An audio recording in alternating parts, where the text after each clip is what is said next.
Let's start with Governor Christie gave his State of the State today. What is he thinking now? What is the Christie posture about the latest developments, as far as you can tell, about Jeb and about Romney? If you, at the beginning of fourth quarter 2014, had asked any of these guys, including Christie, when they had to make a final decision to make moves, they all believed they had space and time. Jeb very deftly laid low. People didn't know about his planning. He popped a surprise late in the fourth quarter of 2014. Grabbed, early mover advantage, impressed donors, certainly in New York and Boston last week. I think it scrambled everyone's plans, and they all believe they've got to move up their timetable. Christie's usually a pretty confident guy. What do you think he thinks about the prospect of taking on Romney and Bush? Underdog against two guys who've run, and in Romney's case, and from a national political family in Jeb's case, or he's Chris Christie confident? I think Chris Christie's confident. I also think that the dynamic of more big players in the mainstream space of the primary is helpful for Christie, because it's having the effect of freezing out a lot of donors. Right now, a lot of donors there was some early enthusiasm for Jeb last week. These things is very fluid. I do think Romney's entry kind of freezes things to the extent that Jeb's early entry sped things up. I think the Romney entry actually slows things down to some degree, and it's not a bad dynamic for Christie. All right, let's move to Romney, and again, give us a thought bubble. Be Mitt. Speak as if you were Mitt Romney. What is Mitt thinking here in terms of, is he definitely doing it? Does he think he needs to go fast? Be Romney. Channel Romney. This is me, though. It's not. It's what you think he's thinking. What is he thinking? I think Romney and the people who are encouraging Romney to run, the theory of the race was there could be a real crack-up in the primary.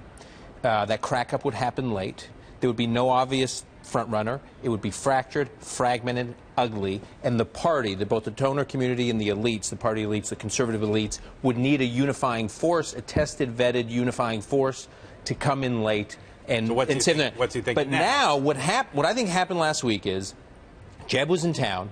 He met with a lot of donors and was energizing. Not just in this town, but in Boston. In Boston as well. Well, yeah, well, interesting. Well, Christie was also in Boston. But he met with a bunch of donors. I was struck by the positive impression that he made on all these donors. These donors had felt in the past that Jeb was ambivalent, wishy-washy. Some of them even said he was naive to think he could run quote, he'll only run if he can run a joyful campaign.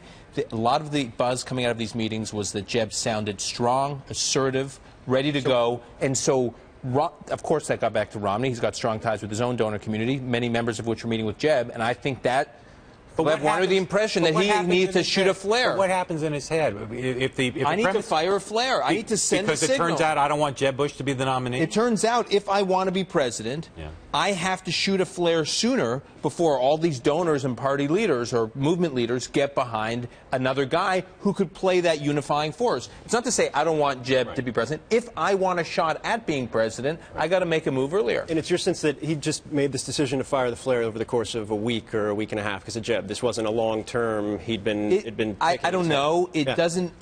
My impression was that the timeline was longer term. I didn't get the impression from him that he was planning an early move. I think there was again. It's easy to overstate these spikes in momentum, but there was a lot of buzz among donors from Jeb's visit to New York and Boston last week, and I think that had an impact on Mitt's. Let me ask you about Jeb and what you think he's thinking about a particular thing, which is, so he does his stuff. You got to say the reviews of what he did, the surprise, the positive, as you said, the donors, all going well. Then Romney does this thing back, and word comes out that Romney is saying Jeb doesn't know how to run as a businessman, Jeb doesn't know how to deal with immigration.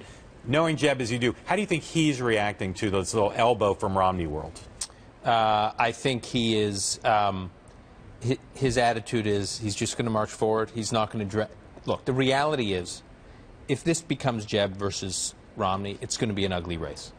It will probably get pretty personal pretty quickly. Because it's not about. It's hard to say. It's just over the course of the next 12 to 15 months. Because nothing is too similar. It's not going to be ideology that divides them. So it's a more respectful race, ironically, would be Ted Cruz versus Mitt Romney or Ted Cruz versus Jeb Bush, because it would be about ideas and ideology and direction of how they kind of run the country. The Romney-Jeb thing could get pretty nasty pretty quickly. I think Jeb is going to be pretty disciplined. My impression is about not getting dragged into it early. But these things, as you know, take on a life of their own. Let's talk about Ryan, who you also are very close to. Paul Ryan, and worked with in the last campaign and have known for a long time. Paul Ryan says he's not running.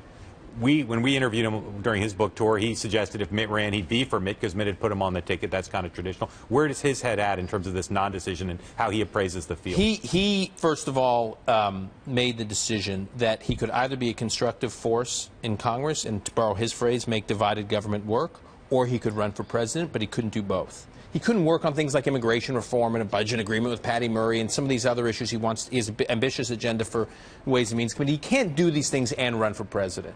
And so as soon as he and Mitt lost, he got deep into trying to make Washington work. And he thinks the next 2 years he wants to try and do comprehensive tax reform. Look, these things are long shots, but he wants to try and do it. He can't do those things and run for president. He made the decision before Mitt made his announcement and before he and Mitt spoke about it. Now, he's not John Edwards. He wouldn't, like, say, well, I'm running no matter what against the guy who put me on the ticket. So it is, on the one hand, true that he made his decision before Mitt made his announcement. It is also true that Paul wouldn't run against Mitt Romney.